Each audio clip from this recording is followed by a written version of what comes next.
ఐపీఎల్లో మరో block buster trade చోటు చేసుకుంది. భారత star wicket keeper batsmen Rishabh Pant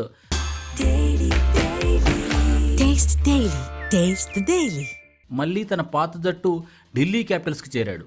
అధికారికంగా ప్రకటించిన ఈ ట్రేడ్లో star spinner Kuldeep Yadav Lucknow super జెయింట్స్కు వెళ్లనున్నాడు. 2016 నుంచి 2024 వరకు ఢిల్లీ జట్టుకు ప్రాతినిధ్యం వహించిన పంత్ మొత్తం 111 మ్యాచ్లు ఆడి ఫ్రాంచైజీ చరిత్రలో అత్యధిక మ్యాచ్లు ఆడిన ఆటగాడిగా నిలిచాడు. అంతేకాదు 2021 నుంచి 2024 వరకు 43 మ్యాచ్ల్లో ఢిల్లీ క్యాపిటల్స్కు కెప్టెన్గా కూడా వ్యవహరించాడు. 2025 మెగా వేలంలో రికార్డు ధరకు లక్నో జట్టులో చేరిన పంత్ అక్కడ కూడా ఆ జట్టుకు కెప్టెన్గా వ్యవహరించాడు.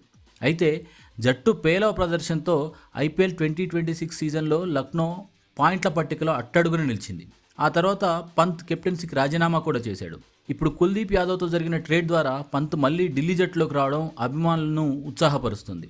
ఢిల్లీ క్యాపిటల్స్ కో ఫ్రాంచైజీ పార్థ్ జిందాల్ కూడా పంత్కు స్వాగతం పలుకుతూ భావోద్వేగమైన సందేశం పంపారు.